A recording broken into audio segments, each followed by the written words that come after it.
3 contos de terror no dia de Ação de Graças.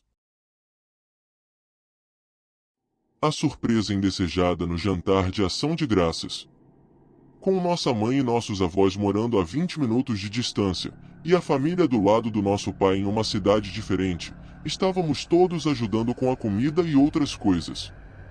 Nossa avó também estava trazendo comida. Nós sempre fazemos o jantar de Ação de Graças pontualmente às 18 horas. Nossos avós chegaram por volta das 17 horas, e tivemos que ajudá-los a andar pela chuva até a entrada da casa, para garantir que não escorregassem. O tempo estava terrível. Depois que eles chegaram, colocamos o jogo de futebol na sala de estar, e eu me sentei com meus avós para assistir. Meu avô era um grande fã dos Cowboys. Minhas irmãs estavam na cozinha, ajudando minha mãe com a comida. A tempestade criou um ambiente mais aconchegante e relaxante para a noite de Ação de Graças, pelo menos inicialmente. Quando chegou a hora de arrumar a mesa, fui ajudar. Todos nós estávamos à mesa às 18 horas, como de costume.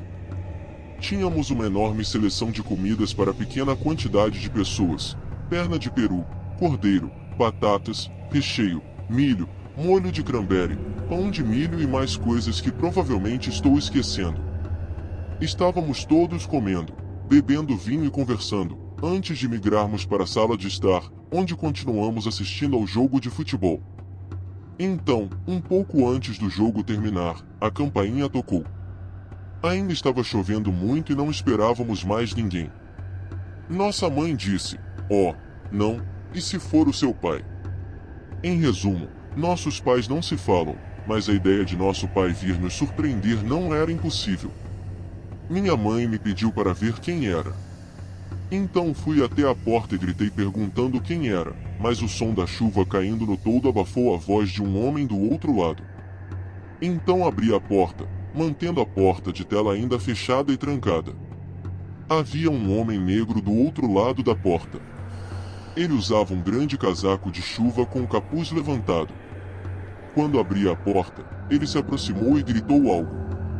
Tive que pedir para ele repetir 2 vezes antes de entender que ele estava pedindo comida, dizendo que estava com fome. Depois ele disse algo como: "O senhor lhe dará boa sorte se você compartilhar um pouco de comida." Eu disse um segundo, fui até a sala de estar e contei para minha mãe que havia um homem, possivelmente um sem-teto ou apenas muito faminto, pedindo comida na porta da frente. Minha mãe disse para fechar a porta, enquanto minha avó disse para dar comida a ele. Eu disse que faria um prato de papel com sobras para ele. Fui até a cozinha, peguei vários pratos de papel para proteger da chuva e coloquei algumas sobras entre eles. Depois, voltei para a porta da frente, onde o homem ainda estava parado. Mostrei-lhe o prato e ele tentou abrir a porta. Gritei: "Espere, está trancada", mas já estava desconfiado depois que ele tentou abrir a porta. Infelizmente, ainda assim destranquei a porta e, no segundo em que comecei a abri-la, ele a puxou com força e tentou forçar a entrada. Imediatamente joguei a comida nele e o segurei, gritando para minhas irmãs virem me ajudar.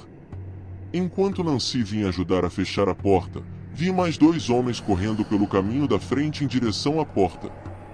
Consegui empurrar o homem para fora o suficiente para fechar a porta e ajudar minha irmã a trancá-la.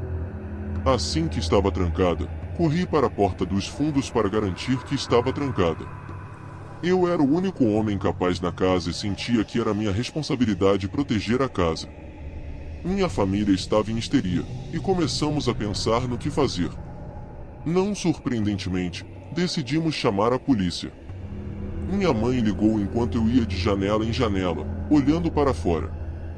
Era difícil ver através da chuva torrencial, mas pela janela dos fundos, vi alguns homens correndo pelo gramado em direção à porta dos fundos. Imagino que tentaram abrir a porta dos fundos e falharam, e então os vi correndo de volta para o portão e desaparecendo. Quando a polícia chegou, a comida que eu derrubei na entrada ainda estava lá, espalhada no alpendre. Não que não fosse óbvio que aqueles caras não vieram pela comida, mas vale a pena mencionar.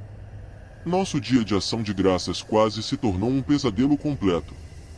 Se não fosse pela rápida reação minha e da minha irmã, Sei que minha avó tinha boas intenções querendo ajudar o aparentemente necessitado, e fui influenciado por ela, mas infelizmente vivemos em um mundo onde às vezes tentar fazer a coisa certa pode se voltar contra você. Instalamos uma câmera na campainha logo depois. Seja bem-vindo ao canal Contos da Escuridão. Obrigado por assistir a este vídeo, se inscrever no canal e ativar as notificações. Vou deixar na descrição o link para você conhecer o livro Contos Clássicos de Terror. Vale a pena conhecer, já que você gosta desse gênero de entretenimento. Este livro está muito bem avaliado na Amazon, vale a pena dar uma olhada. Muito obrigado por comprar pelo link, porque você ajuda na manutenção do canal. Se gostar deste vídeo, deixe o like. Perseguição obsessiva no dia de Ação de Graças. Era noite de Ação de Graças e eu estava na casa dos meus pais, já que eles estavam organizando o jantar este ano. Foi uma chance de ver alguns primos e tios que eu não vi há quase um ano. Tivemos um encontro típico de Ação de Graças para nossa família, com meus pais preparando uma grande refeição, como de costume. Antes do jantar, recebi um texto longo e perturbador de um número desconhecido. Não posso compartilhar todo o conteúdo, pois havia muitos detalhes pessoais reveladores, mas começava com: "Oi, Melissa, espero que sua ação de graças esteja indo bem." Rapidamente, percebi quem era o remetente, Kevin, um homem obcecado que eu nunca tinha conhecido pessoalmente. Nós havíamos combinado em um aplicativo de namoro e trocado mensagens e fotos por um tempo, mas nunca nos encontramos. Ele me deu uma sensação obsessiva e, quando rejeitei educadamente para um encontro, dizendo que não achava que tínhamos muito em comum, ele se tornou ainda mais obsessivo e agressivo, chegando a me ameaçar uma vez. Bloqueei-o em tudo: Snapchat, Instagram e telefone. Mas os contatos não pararam ali. Recebia constantemente solicitações de amizade no Instagram de contas sem seguidores, que eu sempre bloqueava, e o mesmo acontecia no Snapchat, com contas aleatórias me adicionando com nomes de diferentes homens. Sempre que aceitava essas contas por curiosidade, os scores deles no Snapchat eram sempre 0. Depois de ler a mensagem inteira, eu estava enojada. Ele estava me manipulando e quase me ameaçando. Respondi que, se ele continuasse me contatando, eu iria à polícia. Demorei tanto para formular uma resposta que até minha avó se irritou e pediu que eu guardasse o telefone. A mensagem saiu da minha mente por apenas meia hora antes de receber outro texto de um número diferente. Era outro longo texto que eu não queria ler enquanto estava com a família. Guardei meu telefone e tentei me concentrar na conversa. Quando a família começou a ir embora e as coisas desaceleraram, verifiquei o texto e era perturbador. Era mais longo que o primeiro e era basicamente ele me insultando e agindo como o sociopata narcisista intitulado que claramente era. Quando só restavam poucos membros da família, mostrei-lhes os textos e eles ficaram horrorizados. Minha mãe queria que eu fosse à polícia no dia seguinte para denunciá-lo por assédio, o que eu planejava fazer. Logo depois, deixei a casa dos meus pais e fui para meu apartamento, que fica no andar inferior de uma casa de 2 andares. Minha amiga Chelsea era minha colega de quarto. Cheguei em casa antes dela e fui direto para o meu quarto procurar filmes de Natal para assistir. Meu telefone começou a tocar, mostrando um número desconhecido. Sabia que era ele. Recusei a chamada e silenciei meu telefone.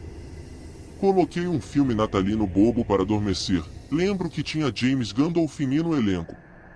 Estava ficando sonolenta na metade do filme quando ouvi passos do lado de fora do meu quarto. Parecia que estavam no apartamento, não no andar de cima, então assumi que era Chelsea chegando da noite com a família dela. Os passos foram direto para minha porta e alguém tentou abri-la.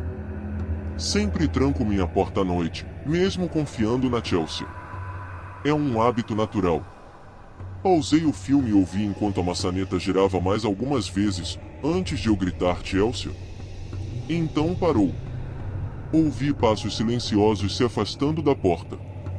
Peguei meu telefone para ligar para a Chelsea e vi uma série de textos em minha tela de um terceiro número aleatório. O mais alarmante era uma ameaça dizendo: "Bom que você deixou claro onde mora."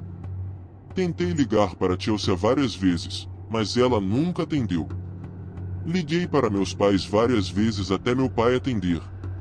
Sussurrei no telefone que achava que o perseguidor maluco estava na casa.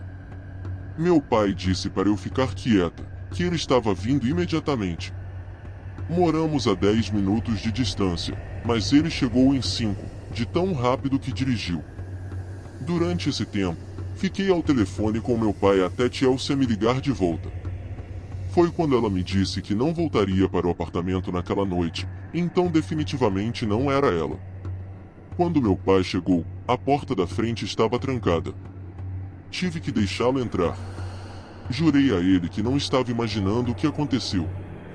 Depois de revirarmos o apartamento, ele foi até a grande janela deslizante perto da cozinha, grande o suficiente para qualquer um passar, e a abriu. Ele se virou para mim com um olhar de decepção e me repreendeu por não trancar a janela todas as noites, dizendo que essa era a resposta de como alguém entrou. Fui para casa com ele e dormi lá naquela noite.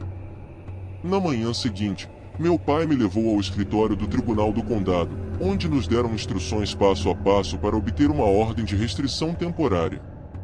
Pulando a maior parte do processo legal da história, eventualmente vi Kevin pessoalmente quando tive que ir ao tribunal para estender a ordem de restrição. O juiz concedeu a extensão e, embora eu nunca pudesse provar que ele invadiu meu apartamento, seus textos ameaçadores eram suficientes. Se ele me contatar novamente por qualquer meio, será preso. Este era um homem verdadeiramente perigoso e espero que ele não tenha encontrado mais ninguém para assediar. Sombras inquietantes na festa de Ação de Graças.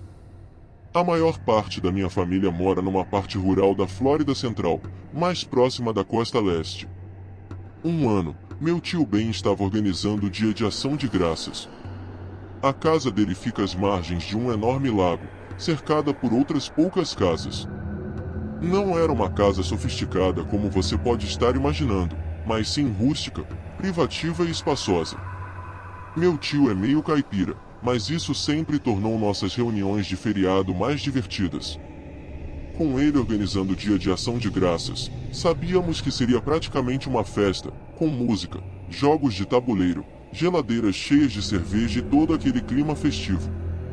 Chegamos à casa dele por volta das 15 horas e começamos com algumas cervejas, lanches como chips e molhos, e jogos de cartas e cornhole, além de basquete com meu primo, embora não tenhamos jogado muito por causa das cervejas e dos petiscos.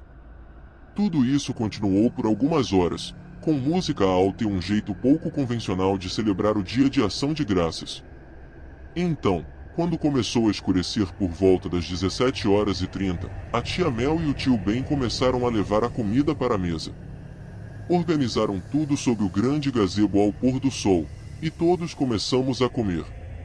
O gazebo tinha luzes, então, quando escureceu de verdade, elas foram acesas. Por volta das 18 horas, já estava quase completamente escuro. Meu tio provavelmente é o único que insiste em fazer o jantar de Ação de Graças ao ar livre, mas todos nós gostamos. Torna tudo mais divertido. No entanto, a diversão logo acabou. Meu primo de repente apontou para além de mim, em direção à floresta, perguntando ao pai: "Quem é aquele?" Tio Ben se virou e disse: "Quem diabos é?" Havia alguém parado em frente à floresta, como uma estátua, nos observando comer. Meu tio se levantou e começou a caminhar em direção ao homem perto da floresta, gritando se ele precisava de algo. Quando estava a meio caminho, o homem se virou e correu para dentro da floresta. Tio Ben riu, claramente bêbado, achando graça na situação e disse que devia ser algum maluco da região. Mas a tia Mel não achou graça, e eu também achei aquilo sinistro. Meu pai tentou aliviar o clima, dizendo que com todos os homens ali, não havia com o que se preocupar. Mas a leveza do momento não durou. Desta vez, eu vi o homem. Ele estava de pé perto da floresta novamente, mas mais perto do lago. Apontei para todos verem, e meu tio se levantou irritado desta vez, começando a marchar novamente em direção ao homem, gritando e provocando. Sua embriaguez era evidente na forma como confrontava o intruso. Mas então notamos outro homem na floresta, no lado oposto do quintal. Quando o primeiro homem correu para a floresta novamente, o segundo ficou parado. Conforme tio Ben voltava para a mesa, dissemos que havia outro. Então, meu primo, meu pai e eu nos levantamos, prontos para ajudar meu tio a confrontar essas pessoas. Nesse ponto, decidimos que era hora de limpar a mesa e levar pratos e comida para dentro. Uma vez que tudo foi retirado do gazebo, nos sentamos na sala de estar. Tio Ben deixou as luzes acesas do lado de fora, pois ele e tia Mel estavam em alerta máximo com pessoas rondando a propriedade. Eles não pareciam crianças, e quem faria isso no dia de ação de graças? Nossa teoria aceita naquele momento era que eram jovens bêbados sem reuniões familiares, causando confusão. Eventualmente, quis pegar outra cerveja, que ainda estava no cooler do lado de fora. Tio Ben e meu pai me pediram para trazer uma também. Fui lá fora e caminhei em direção ao gazebo, sentindo-me muito desconfortável. A luz do gazebo estava apagada agora. Olhei ao redor, avaliando meu entorno. Peguei o máximo de cervejas que pude carregar para não ter que voltar lá fora, e comecei a caminhar de volta para casa. Foi quando ouvi uma das cadeiras do gazebo deslizando no concreto. Virei-me e havia alguém debaixo do gazebo, andando ao redor da mesa. Ele parecia imensamente alto, tipo, quase 2 metros de altura. Comecei a gritar pelo tio Ben enquanto corria de volta para casa. Ele e meu pai saíram, e eu disse que havia um homem lá. Então, como se alguém estivesse respondendo a mim, ouvimos um barulho do outro lado da casa, como se alguém estivesse batendo no revestimento com a mão. Ver meu tio e meu pai genuinamente assustados me assustou também. Entramos e tio Ben trancou a porta. Não sabíamos quantas pessoas estavam fora da casa, mas sentíamos como se a casa estivesse cercada. Tia Mel começou a fechar todas as cortinas e persianas, porque sentíamos que estávamos sendo observados do lado de fora. Tio Ben chamou a polícia, o que era completamente fora do comum para ele. Ele ficou ao telefone com eles por cerca de 5 a 10 minutos. Então esperamos na sala de estar, com tensões claras e desconforto no ar. De repente, ouvimos um estrondo alto e repentino no vidro, seguido pelo estilhaçar de uma janela na cozinha. Tia Mel gritou para tio Ben pegar o velho rifle do armário. Ele gritou de volta que a coisa não era carregada há anos. Felizmente, a polícia chegou rapidamente. Um único toque de sirene do carro da polícia do lado de fora nos avisou de sua chegada. Alguém lá fora havia jogado um tijolo pela janela com uma nota presa dizendo: "Vão embora, vocês não são bem-vindos", o que parecia uma ameaça. A bandeira de Trump do meu tio também desapareceu no dia seguinte, o que criou a possibilidade de as motivações daquelas pessoas serem políticas. É a teoria mais realista, a menos que meu tio, tia e primo sejam secretamente os piores vizinhos de todos. Não vejo outra razão para a casa dele ser um alvo em pleno dia de ação de graças. De qualquer forma, existem alguns malucos por aí. Ficamos por aqui no vídeo de hoje. Se você gostou do vídeo, deixe um like e um comentário, porque isso me incentiva muito a trazer mais conteúdo inédito e relevante para você. Aproveite para continuar comigo em mais histórias assustadoras. Basta clicar em um dos 2 vídeos que estão aparecendo para você agora. Te vejo lá dentro, se você tiver coragem.